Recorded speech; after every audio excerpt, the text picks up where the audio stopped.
Lavanya episode ఎవరైతే follow అవుతున్నారో వాళ్ళందరికీ ఒకే ఒక డౌట్, ఇన్ని చేస్తున్న లావణ్య మీద ఒక్కళ్ళు కూడా కేసు పెట్టే ధైర్యం చేయలేకపోతున్నారు. ఎవరైతే శేఖర్ భాషను చంపుతానని వాళ్ళు మాట్లాడుతున్నారు, లక్ష్మి పడాల అవ్వచ్చు, మిగతా వాళ్ళు వీళ్ళందరూ, కానీ ఇప్పుడు దాకా లావణ్య ఇది చేసింది అని చెప్పి కూడా ఒక్కళ్ళు కూడా కేసు పెట్టడానికి ముందుకు రాకపోవటానికి గల కారణాలు ఏంటి? ఎన్ని రోజులు ఈ దరిద్రం మాకు అని చెప్పి కూడా మాట్లాడుతున్నారు. కేసులు పెట్టారు, బట్ దాన్ని కొన్ని ఎఫ్ఐఆర్ అయినాయి, కొన్ని కంప్లైంట్ స్టేజ్లో ఆగిపోయినాయి. ఓకే, ఎఫ్ఐఆర్లు అయినవి కూడా తర్వాత అమ్మగారు చాలా మంచోరు అని చెప్పి, ఎందుకంటే నార్సింగ్ పిఎస్ కదా, ఓకే, మరి ఏం జరిగిందో తెలియదు, క్లీన్ చిట్టు లేకపోతే తర్వాత ఏమి యాక్షన్ లేదు అన్నట్టుగా తెలిసింది. ఓకే, అందులో ఒకానొక కేసు ఏంటంటే ఒక అమ్మాయిని తన ఫోన్లో ఉన్న తన ప్రైవేట్ వీడియోస్ తన బాయ్ ఫ్రెండ్తో ఉన్నవి తీసుకొని ఓకే నానా రకాలుగా బ్లాక్మెయిల్ చేసి వాళ్ళ ఇంట్లో వాళ్ళ నాన్నకి పంపించి ఆ ఫొటోస్ వీడియోస్, వాళ్ళ నాన్న పురుగుల మంది తాగి చచ్చిపోతాడు చూడు అని చెప్పి ఇదంతా చేస్తే ఆ అమ్మాయి లబోదీపం అనుకుంటూ వెళ్ళి కంప్లైంట్ ఇచ్చింది, ఎఫ్ఐఆర్ అయింది. ఓకే, ఏమైంది తర్వాత ఏం కాలే. ఇలా కొన్ని వందల మందిని బ్లాక్మెయిల్ చేసింది. అందరూ బయటికి రారు, కొంతమంది వచ్చారు, ఇంకొకటి వచ్చాడు పాపం, ఆ పని అతను వచ్చాడు, ఇలా ఇంట్లో డ్రగ్స్ పెట్టి డ్రగ్స్ అంతా చేస్తుంది అని చెప్పాడు. ఏమైంది? No action. ప్రీతి వచ్చింది, నాకు బలవంతంగా డ్రగ్స్ అలవాటు చేసిందని చెప్పింది ఒక అమ్మాయి వచ్చి. కమిషనర్ ఆఫీస్లో కూడా కంప్లైంట్ చేసింది అమ్మాయి. ఏమైంది? ఏమవలేదు.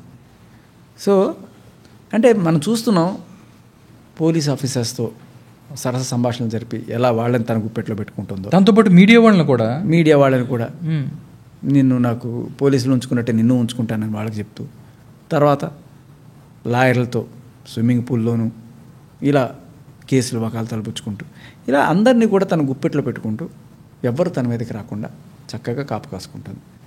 సో మనకు అంత టాలెంట్ లేదు కదా, మనం స్ట్రైట్గా ఎయిట్ కేసు పెడతాం. ఓకే, ఆవిడ మస్తాన్ సాయి పేరెంట్స్ నుంచి నాకు ప్రాణహాని ఉందని చెప్పింది లావణ్య. దాంతోపాటు శేఖర్ భాష కూడా ఎవరైతే ఉన్నారో ఆయన కూడా నాకు హాని తెలిపెట్టడానికి చూస్తున్నారని చెప్తున్న పరిస్థితి.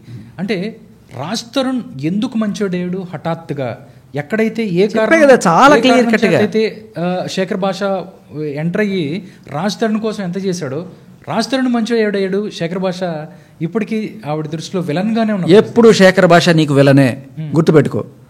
నీ ఆఖరి శ్వాస దాకా శేఖర్ భాష నీకు విలనే, అంతే. దీంట్లో వేరే డైలాగే లేదు.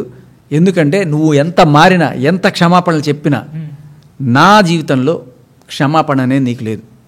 తల్లిని ఎల్లని తిట్టిన దరిద్రపు కొట్టుదానివి నువ్వు. కన్న తల్లిని, వేరే వాళ్ళ తల్లిని తిట్టావు నీచంగా, నీ కన్న తల్లిని కూడా నువ్వు తిట్టుకున్నావు నీచంగా. ఎవరి తల్లైనా తల్లే. వేరే వాళ్ళ, ఇప్పుడు జనరల్గా నాకంత నీచమైన సంస్కారం లేదు, వేరే వాళ్ళ తల్లిని తిట్టావు కదా అని చెప్పి నీ తల్లిని ఇట్లాంటిదని చెప్పి నేను అనేవాడు కదా. ఆవిడ తల్లైనా మంచిదే, తల్లే. కన్న తల్లిని పట్టుకొని విన్నావు? అది విన్నాను నేను, సోషల్ మీడియా ప్లాట్ఫామ్లో కూడా ఉంది. చాలా అంటే నేను ఆపేసాను మరీ. అసలు ఎందుకు అంటే ఆవిడ చాలా బాధపడుతున్న ఆడియో కూడా నువ్వు ఎలాంటిదానో నువ్వు చెప్పుకో.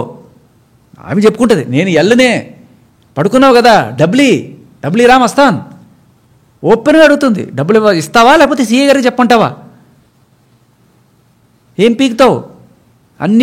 ఇవన్నీ ఆయనకి పంపిస్తున్నా. What the hell? ప్రాస్టిట్యూషన్ ఎప్పుడు లీగల్ చేశారు ఇండియాలో? పడుకున్నాడు సార్ నాతోటి, డబ్బులు ఇవ్వట్లేదు సార్, సీఏ గారికి కంప్లైంటా? అంటే సాగుతోంది. కాబట్టి నేను అనేది అదే, ఇటువంటి మనిషిని క్షమాపేక్ష అనేది ఉండదు. ఓకే, శేఖర్ భాష ఒకటే స్ట్రైట్కి చెప్పండి, ఎవరైతే మస్తాన్ సాయి పేరెంట్స్ ఉన్నారో వాళ్ళు మాట్లాడుతూ ఈరోజు లావణ్యనే మస్తాన్ సాయికి డ్రగ్స్ అలవాటు చేసింది అని చెప్తున్నారు. లావణ్య అంటది మస్తాన్ సాయి నాకు డ్రగ్స్ అలవాటు చేశారని చెప్తారు. అసలు ఎవరికి డ్రగ్స్ అలవాటు చేస్తారు? అసలు ఇంత డ్రగ్స్కి సంబంధించి ఇంత జరుగుతున్నా కానీ తెలంగాణకు సంబంధించిన గవర్నమెంట్ వైపు నుంచి కానీ వీళ్ళందరూ పోలీసులు కూడా చూసి చూడనట్టుగా ఎందుకుంటున్నారు అంటే మీరు అబ్జర్వేషన్ ఏంటి? ఏం చెప్తారు మీరు? నేను చూడలేదు కదా. లావణ్య మస్తాన్ సాయికి అలవాటు చేస్తుందా, మస్తాన్ సాయి లావణ్యకి అలవాటు చేసాడా, వీళ్ళు ఎవరు ఫస్ట్ అనేది మనకు తెలియదు. కానీ చాలా రోజుల క్రితం, అంటే మస్తాన్ సాయి అనేవాడు సీన్లో లేక ముందే ఈ అమ్మాయికి గంజాయి అలవాటు ఉందని వాళ్ళ అమ్మ మందలిస్తే, అది విన్నావా? ఈ గంజాయి ఎందుకమ్మా, మానేయచ్చు కదమ్మా అంటే, నోర్మయ్యల్లం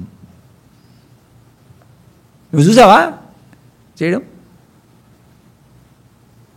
అది నిజంగా గంజాయి చేసేవాళ్ళే అంత దారుణంగా మాట్లాడగలరేమో. ఓకే. అటువంటి భాష సాధారణ వ్యక్తి మాట్లాడలేరు. ఇంత ఏ డ్రగ్స్ తీసుకుందో లేకపోతే ఏ గంజాయి తీసుకుందో కన్న తల్లిని అలా. సో బేసికలీ అప్పటి నుంచే అలవాటు ఉంది. మీరు గమనిస్తే ఈ మధ్యకాలంలో ఒక అమ్మాయి వాళ్ళ రూమ్మేట్ కాల్ రికార్డ్ ఒకటి బయటకు వస్తుంది. దాంట్లో ఆవిడ చాలా క్లియర్ కట్గా ఇంటర్మీడియట్ అయిపోయినప్పటికే ఈవిడికి ఇటువంటి అలవాట్లన్నీ ఉన్నాయి, నాకే బలవంతంగా బ్రేజర్ అలవాటు చేయడానికి ట్రై చేసింది, తర్వాత నేను అమ్మ వద్దు దీంతో దూరంగా అని చెప్పి ఉన్నాను, తర్వాత ప్రీతి వచ్చింది నాకు బలవంతంగా డ్రగ్స్ అలవాటు చేసింది. ఒకరోజు వాళ్ళ ఇంటికి ఏదో ట్రావెల్ లాగ్ చేసుకుందాం అని చెప్పి మా ఫ్రెండ్ ఒక అతను తీసుకెళ్తే ఒకసారి నోరు తిరిగి టక్ అని చెప్పి నోట్లో పెట్టేసి కోక్ తాగేసింది. ఏం కదా కొట్టి అని చెప్పి తాగిచ్చేసి ఆ పిల్లకి పాపం 24 గంటలు ఏం అర్థం కాలేదట, ఎక్కడున్నాను ఏం చేస్తాను. అప్పటి నుంచి ఇలా బలవంతంగా డ్రగ్స్ అలవాటు చేసి వాళ్ళని వీడియోలు తీసి వాళ్ళ జీవితం అంతా నాశనం చేసి బ్లాక్మెయిల్. ఓకే. గొప్ప విషయం చెప్పనా, వరలక్ష్మి దాంట్లో పట్టించింది కూడా ఈవిడేట. అసలు వాళ్ళకి పోలీసులకు చెప్పింది కూడా. ఏంటి అంటే మీరే బాంబు పెడతారు మీరే తీస్తారు అన్నట్టుగా. ఏంటి కిటుకు అంటేట, ఇప్పుడు ఈవిడ ఎప్పుడైనా సరే డ్రగ్స్లో దొరికిపోయినా ఇట్లాంటివి ఉన్నప్పుడు నేను కనుక డ్రగ్స్ చేసేటైతే నేనే ఎందుకండి కంప్లైంట్ ఇస్తాను అనే ఒక డైలాగ్ వాడడానికట. అంటే స్క్రిప్టా ఇది కూడా? ఇది ఢిల్లీకి లేకపోతే అదే సెంట్రల్ నార్కోటిక్ బ్యూరోకి వాళ్ళకి వీళ్ళకి మెసేజ్ పెడుతుందట. ఏమని పలానా చోట పలానా వాడు చేస్తున్నాడు తెలుస్తాయి కదా, ఇదిగో ఆ చింటిగాడు దొంగతనం ఇది డ్రగ్స్ చేస్తున్నాడు లేకపోతే మస్తాన్ సాయి డ్రగ్స్ చేస్తున్నాడు అని చెప్పి వాళ్ళకి వీళ్ళకి పెట్టేసి ఈవిడ చాలా సొంత పుసలాగా నటిస్తూ ఉంటుంది అనమాట. ఈవిడ చేసేది ఈవిడ చేస్తూ ఉంటుంది, కానీ వాళ్ళని వీళ్ళని పట్టించడం వల్ల ఈవిడికి ఒక క్రెడిబిలిటీ వచ్చేస్తుంది కదా ఇన్ఫార్మర్గా.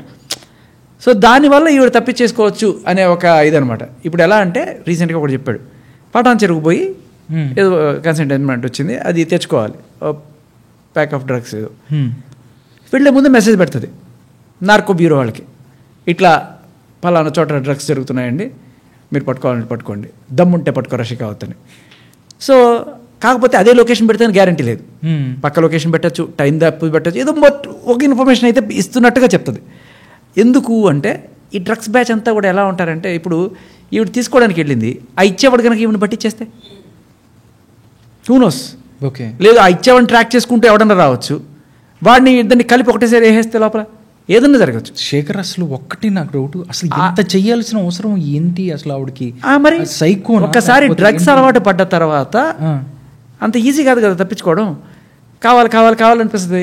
ఎలా పట్టుకుంటే లోపల వేస్తారు, ఆల్రెడీ 45 రోజులు సెంచరీ కూడా జైల్లో వేస్తారు, ఇక నుంచి అయినా జాగ్రత్తగా ఉండాలి కదా. డ్రగ్స్ చేసేటప్పుడు ఏం చేస్తుంది, చాలా తెలుగుగా మెసేజ్ పెడుతుంది.